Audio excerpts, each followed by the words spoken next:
Shalom, selamat sore Bapak Ibu saudara dikasihi Tuhan. Kita berjumpa kembali dalam ibadah online dari Gereja GKI Suara Kristus, dan minggu sore ini kita sama-sama akan mendengarkan firman Tuhan, di mana sore hari ini kita sama-sama bersyukur atas kasih kemurahan Tuhan yang sudah diberikan oleh Allah kepada kita semua, sehingga kita masih ada sebagaimana kita ada saat ini di dalam berkat rahmat anugerah Tuhan Yesus Kristus saja. Dan sebelum kita sama-sama mulai mendengarkan firman Tuhan pada sore hari ini, mari Bapak Ibu, kita akan sama-sama tunduk kepala, kita akan berdoa, kita minta urapan dari Roh Kudus untuk menguasai hati dan pikiran kita, supaya sore hari ini kita diberkati oleh pemberitaan firman Tuhan. Mari kita berdoa bersama-sama. Bapa di dalam surga, kami mengucap syukur. Terima kasih Tuhan untuk kebaikan-Mu atas hidup kami. Dan sore hari ini kami sudah mempersiapkan hati dan pikiran kami, seluruh tubuh jiwa roh kami untuk Engkau kuasai, supaya Roh Kudus bekerja menjamah hidup kami melalui pemberitaan firman Tuhan yang akan sama-sama kami dengar sore hari ini. Tuhan Yesus, sucikan, kuduskan, dan urapi hamba-Mu, biar kuasa darah-Mu, bilur-Mu, itu yang menyucikan, menguduskan hamba-Mu, supaya apa yang disampaikan oleh hamba-Mu ini menjadi isi hati dan kerinduan Allah sendiri untuk terjadi di dalam kehidupan setiap umat-Mu. Dan sore hari ini kami izinkan Roh Kudus untuk bekerja, memberi pengertian yang baru buat kami, menjamah hati kami, menjamah hidup kami, memulihkan hidup kami, untuk hidup kami makin berkenan di hadapan Tuhan. Dan Tuhan pakai kami untuk menjadi alat yang berguna di dalam tangan-Mu yang penuh dengan kuasa. Terima kasih Tuhan, kami nikmati firman Tuhan sore hari ini hanya di dalam nama Tuhan Yesus Kristus kami berdoa. Amin. Puji Tuhan, Bapak Ibu saudara dikasihi Tuhan. Sore hari ini saya akan membahas tentang satu tema, yaitu dua hal dari keteladanan kepemimpinan Nehemia. Jadi dua hal saja yang saya ambil yang menjadi teladan bagi kita semua dari kepemimpinan seorang yang bernama Nehemia. Nehemia memang awal mulanya berasal dari pekerjaannya adalah pegawai minuman raja. Dan di sini kita melihat bahwa Allah memakai Nehemia untuk memulihkan bangsa Israel dan mulai membangun bait Allah kembali. Jadi kita akan melihat bagaimana penyertaan Tuhan, pimpinan Tuhan atas Nehemia, sehingga Nehemia pun bisa menunjukkan satu kepemimpinan yang berpengaruh, yang berwibawa, menjadi contoh, menjadi teladan buat kita semua, supaya kita bisa hidup meneladani kepemimpinan dari Nehemia. Yang pertama yang bisa kita teladani dari seorang Nehemia adalah karakter atau kebiasaannya yang suka berdoa. Jadi kalau kita membaca kitab Nehemia, di dalam Alkitab ada kitab yang bernama Kitab Nehemia. Bapak Ibu saudara nanti bisa baca di rumah kisah lengkapnya tentang Nehemia. Saat kita membaca kitab Nehemia dari pasal pertama sampai pasal terakhir, kita akan memiliki satu kesan bahwa Nehemia adalah sosok yang sederhana dan ia adalah orang yang suka berdoa. Jadi kita akan melihat bagaimana reaksi pertama dari Nehemia saat ia mendengar nasib Yerusalem yang menyedihkan, yaitu responnya adalah dia berpaling kepada Allah, lalu dia berdoa. Ini membuktikan bahwa Nehemia tidak asing lagi untuk berada di dalam tahta kasih karunia. Dan di dalam catatan kehidupannya, bagi kita yang membaca nanti kitab Nehemia, kita akan melihat kehidupannya yang dipenuhi dengan doa. Ya. Dan ini bukan hanya dilakukan pada saat-saat yang tertentu saja atau masa-masa tertentu saja, tetapi doa ini menjadi bagian dari kehidupan Nehemia dan di dalam pekerjaan Nehemia sehari-hari. Kita akan baca beberapa ayat Alkitab yang menunjukkan bahwa Nehemia memiliki satu kehidupan yang penuh dengan doa. Kita baca dalam Nehemia 1 ayat 4. Firman Tuhan berkata, ketika ku dengar berita ini, yaitu tentang Yerusalem yang menyedihkan sekali, duduklah aku menangis dan berkabung selama beberapa hari. Aku berpuasa dan berdoa ke hadirat Allah semesta langit. Ini menunjukkan bahwa Nehemia memiliki hubungan yang baik dengan Tuhan.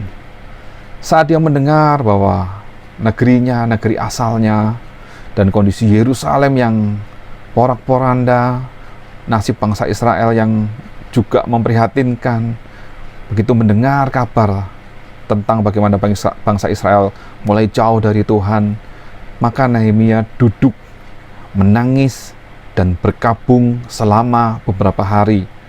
Dia berpuasa, dia berdoa ke hadirat Allah semesta langit. Ini satu tindakan yang luar biasa yang dilakukan oleh seorang Nehemia yang mengenal Tuhan Allahnya, dan dia memiliki sifat, karakter, kebiasaan, yaitu suka berdoa. Dia datang ke hadirat Allah dengan kesungguhan hatinya. Lalu dalam Nehemia 1 ayat 6, firman Tuhan berkata, berilah telingamu dan bukalah matamu, dan dengarkanlah doa hambamu yang sekarang kupanjatkan ke hadiratmu siang dan malam bagi orang Israel. Hamba-hambamu itu dengan mengaku segala dosa yang kami orang Israel telah lakukan terhadapmu, juga aku dan kaum keluargaku telah berbuat dosa. Sekali lagi, ayat ini menunjukkan bagaimana Nehemia berdoa di hadapan Tuhan, di dalam hadirat Allah siang dan malam. Bahkan dia mengaku akan segala dosa dan kesalahan yang dilakukan kepada Tuhan. Bahkan dia menyadari bahwa dia pun adalah orang berdosa, dia dan keluarganya. Dan itu diakui di hadapan Tuhan karena dia ingin memohon, meminta belas kasihan Tuhan. Dan di dalam Nehemia 2 ayat 4 dan 5, pada saat Nehemia melayani raja dan raja melihat wajah dari Nehemia muram, tidak seperti biasanya. Lalu raja itu bertanya, apa yang terjadi? Kenapa Nehemia? Dan di dalam Nehemia 2 ayat 4, lalu kata raja kepadaku, jadi apa yang kau inginkan? Maka aku berdoa kepada Allah semesta langit. Ayat 5, kemudian jawabku kepada raja, jika raja menganggap baik dan berkenan kepada hambamu ini, utuslah aku ke Yehuda, ke kota pekuburan nenek moyangku, supaya aku membangunnya kembali. Jadi di sini kita melihat di dalam pekerjaan Nehemia sebagai seorang juru minuman atau pelayan raja, saat ditanya apa yang kau inginkan, Nehemia tidak langsung menjawab apa yang menjadi keinginan hatinya, tetapi Nehemia disebutkan dalam Nehemia 2 ayat 4, maka aku berdoa kepada Allah semesta langit. Jadi Nehemia meminta petunjuk dari Tuhan, apa yang harus dia katakan kepada raja. Dan akhirnya memang di dalam Nehemia 2 ayat 5, dia menjawab pada raja, jika raja berkenan dan menganggap permintaan dari Nehemia ini baik, Nehemia minta supaya dia diutus ke Yehuda, ke kota pekuburan nenek moyangnya, supaya membangun kembali Yerusalem. Dan raja mengizinkan, raja memberi perintah, memberi surat, mengirim orang untuk mengawal Nehemia untuk kembali membangun kota Yerusalem. Dan di sini kita melihat bahwa saat Nehemia menghadapi situasi kondisi apapun, dia berdoa kepada Tuhan. Bahkan di dalam usahanya untuk membangun kembali Yerusalem.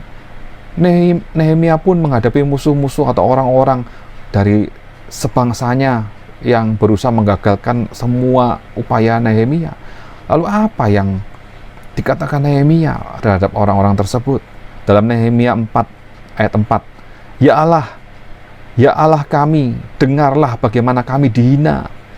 Balikkanlah cercaan mereka menimpa kepala mereka sendiri, dan serahkanlah mereka menjadi jarahan di tanah tempat tawanan.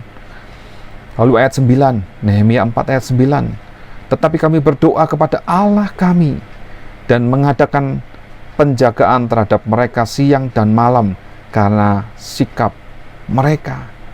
Jadi di dalam menghadapi situasi tekanan yang begitu berat yang menimpa Nehemia, dia tetap berdoa kepada Tuhan Allahnya. Dia mengingat segala kebaikan Tuhan. Dia mengingat bahwa Allah yang dia sembah adalah Allah yang penuh dengan kuasa, Allah yang berkuasa untuk melakukan segala perkara, bahkan Allah yang membuka jalan dalam segala hal.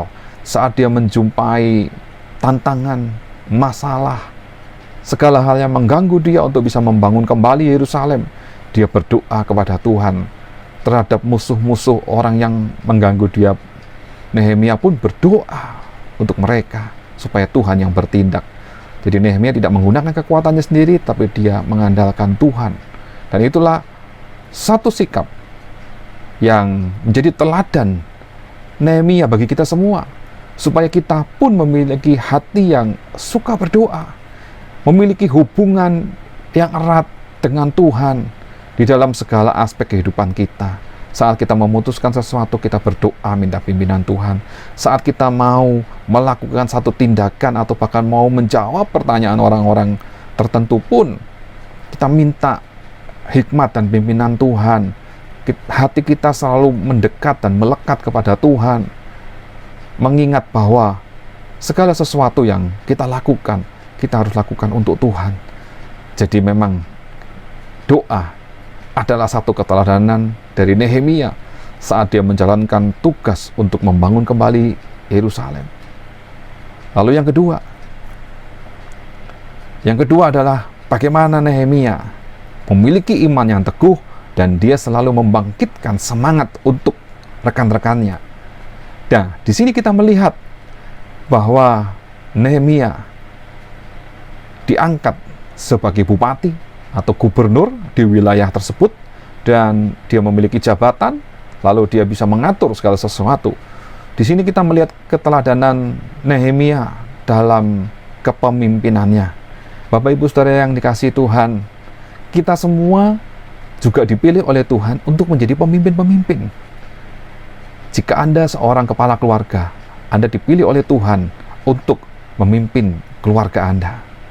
Jika Anda adalah orang tua, maka Anda dipilih Tuhan untuk mendidik anak-anak Anda, bahkan menantu dan cucu yang diberikan sebagai keluarga dalam hidup Anda, itu menjadi orang-orang yang harus melihat kepemimpinan Anda sebagai orang tua.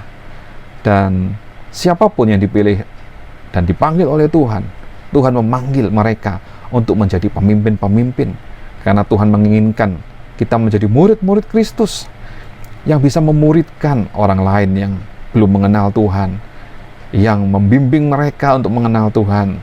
Jadi di sini dibutuhkan sikap seorang pemimpin, keteladanan dari seorang pemimpin. Dan di sini kita melihat belajar dari Nehemia. Yang kedua, sebagai seorang pemimpin yang memiliki iman yang teguh dan ia selalu membangkitkan semangat untuk rekan-rekannya.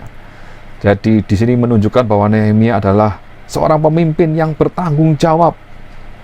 Ya.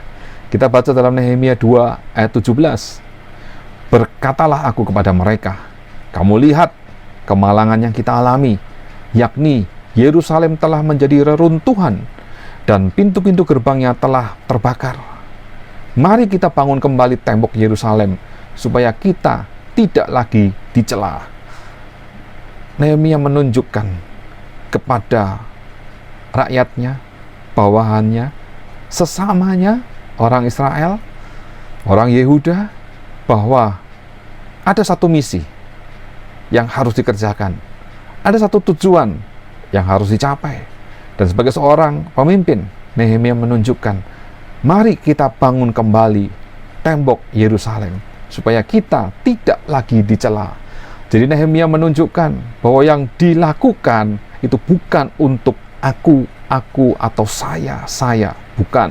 Nehemia menunjukkan dalam perkataannya bahwa semua yang akan dilakukan adalah untuk kita bersama. Jadi sama, sore hari ini pun saya mengajak Bapak Ibu Saudara dan sidang jemaat Tuhan dimanapun engkau berada, mari kita bangun tembok Yerusalem supaya kita tidak lagi dicela. Mari kita hidup di dalam kebenaran Injil Allah, supaya hidup kita menjadi berkat buat orang lain, supaya hidup kita memberkati orang lain. Kita tidak dicela, tetapi kita dipakai oleh Allah untuk menyatakan kemuliaan Allah. Sama seperti Nehemia yang memberi semangat kepada teman-temannya dengan menyatakan tujuan yang jelas, visi yang jelas. Dan kita akan melihat lebih detail lagi bagaimana caranya Nehemia membangkitkan semangat dari rekan-rekan tersebut.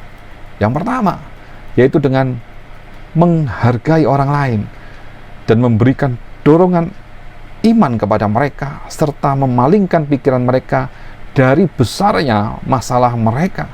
Karena pada waktu itu bangsa Israel juga memiliki banyak masalah yang terjadi di tengah-tengah mereka karena mereka sudah meninggalkan Tuhan. Tapi saat itu Nehemia kembali datang kepada bangsa Israel dan mengobarkan semangat kepada rakyat Israel untuk membangun kota bersama-sama. Jadi ada beberapa ayat yang saya catat di mana kata-kata ini memberi dorongan iman, kata-kata ini memberi semangat, menghargai orang, dan membuat bangsa ini fokus kepada apa yang menjadi tujuan Allah di dalam kehidupan mereka. Yang pertama kita baca secara singkat dalam Nehemia 2 ayat 20. Allah semesta langit dan seterusnya yang membuat kami berhasil. Ini kata-kata iman. Lalu dalam Nehemia 4 ayat 14, jangan takut, ingatlah kepada Tuhan yang maha besar dan dahsyat. Ini juga satu dorongan iman, kata-kata iman yang kuat yang membangkitkan semangat kita. Nehemia 4 ayat 20, Allah kita berperang bagi kita. Lalu dalam Nehemia 8 ayat 11, sebab sukacita karena Tuhan itulah perlindunganmu. Nah, di sini kita melihat bahwa iman dari bangsa Israel dibangkitkan kembali. Jadi salah satu tanggung jawab seorang pemimpin adalah membangkitkan iman dari rekan-rekannya. Mereka yang sudah lemah, mereka yang sudah merosot semangatnya, imannya akan dibangkitkan dengan mengingat Allah yang maha dahsyat, Allah yang maha besar, mengingat kemurahan Allah, bahkan menyampaikan apa yang menjadi penglihatan dan keyakinannya kepada Allah. Di dalam Nehemia 2 ayat 18, saya bacakan, ketika kuberitahukan kepada mereka betapa murahnya tangan Allahku yang melindungi aku dan apa yang dikatakan raja kepadaku, berkatalah mereka, kami siap untuk membangun. Dan dengan sekuat tenaga mereka mulai melakukan pekerjaan yang baik itu. Ternyata respon yang baik, hasil dari semangat yang baik, semangat yang benar, iman yang optimis, itu terjadi buat setiap bangsa. Nah, ini tugas pemimpin untuk membangkitkan semangat bagi umat yang dipimpinnya. Dan kita belajar seperti Nehemia, supaya kita juga sebagai pemimpin-pemimpin, kita selalu membangkitkan semangat buat keluarga kita, buat rekan kita, buat teman kita. Tuhan yang membuat kita berhasil. Ingatlah kepada Tuhan yang maha besar dan maha dahsyat, sebab Allah yang berperang bagi kita. Dan bersukacitalah karena Tuhan itulah perlindungan kita. Dengan cara ini Nehemia membangkitkan semangat dari bangsa Israel. Dengan cara ini pula saya mengajak Bapak Ibu Saudara sebagai pemimpin-pemimpin untuk membangkitkan semangat buat sahabat kita, rekan kita, keluarga kita yang lain. Lalu yang kedua, bagaimana dorongan semangat dan iman yang teguh dari seorang Nehemia serta fokus kepada Tuhan yang ditunjukkan saat Nehemia menghadapi setiap persoalan permasalahan dari bangsa Israel. Yang kedua adalah Nehemia menghadapi setiap tantangan yang ada dan menyelesaikan penyebab dari masalah tersebut. Nanti Bapak Ibu Saudara bisa baca. Saya catat ada dua hal yang cukup besar yang penting untuk diselesaikan oleh Nehemia supaya bangsa Israel ini bisa bersatu untuk membangun Yerusalem. Yang pertama, bagaimana orang-orang itu merasa kecewa karena sudah sangat lelah dan yang banyak yang menghalangi. Jadi saat mereka mau membangun, ada banyak halangan yang mereka jumpai. Ada banyak hal yang mengintimidasi mereka sehingga mereka meminta supaya diperlengkapi dengan senjata. Lalu Nehemia mulai mengatur barisan dan menempatkan rakyat Israel ini ke tempat-tempat yang strategis, lalu menyuruh mereka untuk bekerja dalam cara yang sistematis, membagi kelompok, sebagian beristirahat, sebagian bekerja, sebagian berjaga-jaga, dan keberanian mereka pulih ketika melihat bahwa pemimpin mereka itu menyadari masalah-masalah mereka dan berusaha menyelesaikan dan menanggulanginya. Bahkan Nehemia sendiri menunjukkan keberanian dalam menghadapi bahaya yang besar. Ini dituliskan di dalam Nehemia 6 ayat 11. Firman Tuhan berkata, "Orang manakah seperti aku ini yang akan melarikan diri? Orang manakah seperti aku ini dapat memasuki bait suci dan tinggal hidup? Aku tidak pergi." Jadi pernyataan ini merupakan satu keteguhan hati dan keberanian di hadapan seluruh bangsa Israel yang dipimpinnya, dan ini sangat bermanfaat untuk membangkitkan moral dari rakyat yang sudah kecewa, merasa lelah karena intimidasi, halangan, dan masalah yang terjadi. Kita melihat bahwa Nehemia menghadapi dengan berani setiap permasalahan yang terjadi, menyelesaikan dengan cara hikmat dari Tuhan, dengan cara yang baik, supaya mereka akhirnya melihat bagaimana pimpinan Tuhan, pengurapan Tuhan ada atas Nehemia. Lalu yang kedua, permasalahan yang besar adalah pada saat rakyat yang banyak itu kecewa karena keserakahan dan sikap tidak belas kasihan dari saudara-saudara mereka yang kaya. Karena terjadi di dalam Nehemia 5 ayat 1 sampai 12. Di sini kita melihat satu kisah bagaimana ada orang-orang Israel yang dijual sebagai budak, tetapi mereka tidak dibebaskan sehingga kesejahteraan rakyat ini merosot, yang miskin menjadi lebih miskin, dan kesejahteraan dari bangsa ini menjadi satu problematika yang utama. Disinilah Nehemia mendengarkan keluhan mereka dengan penuh perhatian dan memahami persoalan yang mereka alami, lalu dia mengambil satu tindakan dengan menegur dan mempermalukan kaum bangsawan karena sikap mereka yang tidak berbelas kasihan terhadap saudara-saudaranya. Dan akhirnya diambil satu keputusan untuk adanya penggantian kerugian, sehingga semua ini sangat besar pengaruhnya. Dan perkataan Nehemia didengarkan, sehingga dalam Nehemia 5 ayat 12, "Itu akan kami kembalikan dan kami tidak akan menuntut apa-apa dari mereka. Kami akan melakukan tepat seperti yang engkau perintahkan." Nah, akhirnya karena kepemimpinan Nehemia yang luar biasa, memahami persoalan yang terjadi di masyarakat, mengambil satu tindakan yang tegas, memberikan satu solusi yang baik dan jelas, sehingga akhirnya kesejahteraan bangsa Israel mulai terbangun kembali. Semangat bangsa Israel untuk membangun kembali Yerusalem benar-benar terjadi lagi, dan kita melihat bahwa Tuhan memimpin Nehemia untuk menjadi seorang pemimpin yang bisa menyelesaikan masalah bagi rakyat Israel. Dan yang ketiga, Bagaimana caranya Nehemia memberi semangat, dorongan iman supaya rakyat berfokus kepada Tuhan. Yang ketiga adalah bagaimana Nehemia menyerukan supaya dipulihkannya hari raya pondok yang tidak pernah dirayakan lagi sejak zaman Yosua. Dan sebelum itu dilakukan, Nehemia memutuskan untuk memulihkan kuasa firman Allah. Dalam Nehemia 1 ayat 8, Bapak Ibu nanti bisa baca di rumah. Di sini Nehemia mulai menyatakan kembali dengan standar firman Allah, apa yang menjadi perintah Allah yang harus dilakukan, dan itu dinyatakan di depan bangsa Israel. Ya. Nehemia 8 ayat 1 dan 2. Maka serentak berkumpullah seluruh rakyat di halaman di depan pintu gerbang air. Mereka meminta kepada Esra, ahli kitab itu, supaya ia membawa kitab Taurat Musa, yakni kitab hukum yang diberikan Tuhan kepada Israel. Ayat 2.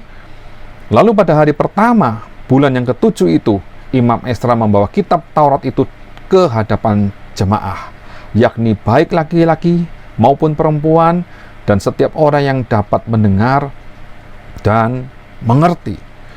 Dengan kata lain, Nehemia memulihkan fungsi atau kuasa firman hukum Taurat Musa yang tidak pernah dibacakan lagi di depan rakyat itu sejak zaman Yosua, dibacakan kembali di hadapan rakyat oleh seorang ahli kitab, dan supaya rakyat mengerti firman atau hukum Allah yang harus dilakukan, di mana pembacaan kitab ini membawa pertobatan, pengakuan dosa dari orang Israel maupun para imam. Bahkan mereka mentahirkan rumah Allah dan membawa seluruh perabot rumah Allah, perkakas rumah Allah dikembalikan ke tempatnya, dan persembahan persepuluhan juga dibawa ke dalam peti persembahan. Hari-hari besar, hari-hari Sabat dijalankan kembali, dan perkawinan dengan bangsa-bangsa di sekelilingnya juga dilarang, dan diadakan pemisahan di antara mereka.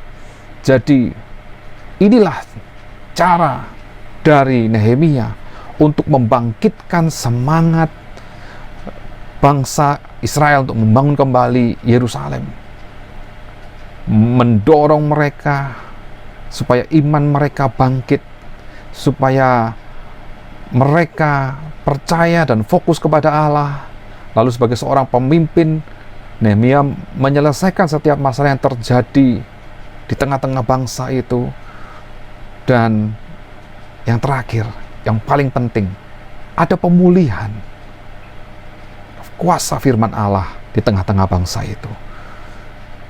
Jadi di sini kita melihat, hari ini kita belajar dua hal keteladanan dari kepemimpinan Nehemia yang bisa kita pelajari di dalam, dan kita aplikasikan, kita terapkan dalam kehidupan kita sebagai anak Tuhan. Yang pertama yaitu berdoa. Dalam segala hal berdoalah. Milikilah hubungan yang baik dengan Tuhan Allah. Nyatakan segala kerinduan keinginan kita kepada Allah di dalam doa dan permohonan dengan ucapan syukur, dan milikilah sikap hati yang selalu berdoa, melibatkan Tuhan di dalam segala perkara. Lalu yang kedua, sebagai seorang pemimpin, kita harus memberikan dorongan semangat iman, membangkitkan iman, bahkan memulihkan hubungan. Dengan cara bagaimana?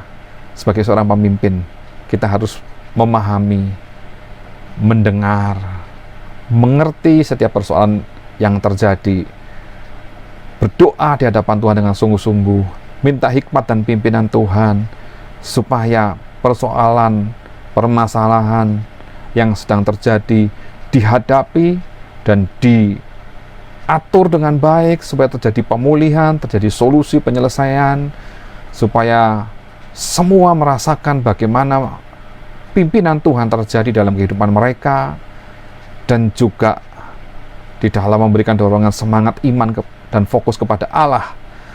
Hal yang penting yang harus dibangun adalah bagaimana membangun mezbah di hadapan Tuhan, bagaimana menghadirkan firman Allah ada di dalam kehidupan kita, di tengah-tengah keluarga kita, di tengah-tengah pekerjaan kita, di tengah-tengah aktivitas kita, apapun yang kita lakukan, kita menghadirkan kuasa firman Allah.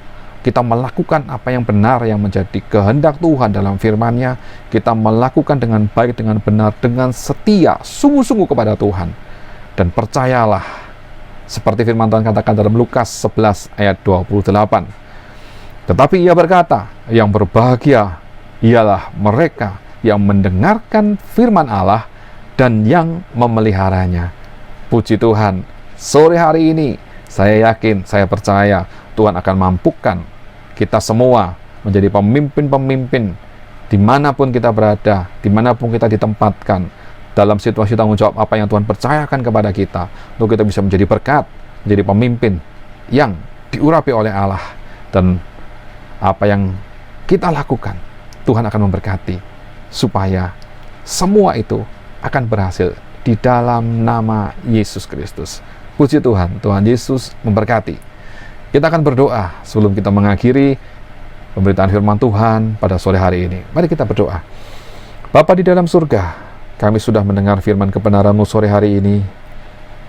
Mari jamah setiap hati kami, supaya kami memiliki hati yang suka berdoa, hati yang rindu untuk bersekutu dengan Engkau, hati yang rindu untuk selalu berada di dalam hadirat-Mu, hati yang selalu mengingat akan segala kebaikan dan kemurahan Tuhan dalam hidup kami, sehingga kami tidak salah melangkah atau kami berjalan dalam kepentingan kami sendiri, tapi kami berjalan di dalam pimpinan Roh Kudus. Kami berjalan seturut dengan firman-Mu, kami tidak melenceng ke kanan ataupun tidak melenceng ke kiri. Dan kami tahu Tuhan, kalau Engkau tempatkan kami dimanapun kami berada, Tuhan sudah memilih kami sebagai pemimpin-pemimpin, khususnya Tuhan, untuk kami bisa menjadi teladan dimanapun kami berada. Kami mau menjadi orang yang selalu memberikan semangat kepada sekeliling kami, memberikan dorongan rohani, memberikan dorongan iman yang positif, yang teguh di dalam Engkau Yesus sebagai Allah Juru Selamat Penolong, bahkan mengajak orang lain untuk fokus hanya kepada Tuhan. Kami percaya Tuhan, saat kami melakukan apa yang jadi bagian kami seturut dengan firman-Mu, Engkau akan bekerja memakai kami supaya banyak jiwa yang boleh diselamatkan. Terima kasih Tuhan. Mari Tuhan hadir dalam kehidupan kami seluruh sidang jemaat Tuhan yang sore hari ini mendengarkan firman-Mu. Kami percaya Tuhan yang memampukan kami, Tuhan yang menyertai dan memimpin kami, untuk kami menjadi pemimpin-pemimpin yang berhasil dalam kehidupan kami di dunia ini. Bahkan kami menjadi contoh dan teladan bagi orang-orang lain yang belum mengenal Tuhan. Kami bisa menjadi berkat untuk mereka, kami bisa mengabarkan Injil bagi mereka, dan mereka melihat kemuliaan-Mu semakin nyata Bapa di saat zaman akhir ini, di saat-saat terakhir ini. Mari Tuhan, Engkau kuduskan kami, kehidupan kami selalu berkenan di hadapan Tuhan. Ampuni segala dosa kesalahan kami Tuhan, perbaiki dan pulihkan hidup kami, berikan hikmat pimpinan dari Roh Kudus, supaya nama-Mu, nama Tuhan saja yang ditinggikan dalam kehidupan kami. Terima kasih Bapa, kami bersyukur, kami berterima kasih. Hanya di dalam nama Tuhan Yesus Kristus kami sudah diberkati oleh Allah sore hari ini. Haleluya. Amin. Puji Tuhan, selamat sore. Tuhan Yesus memberkati kita semua. Amin.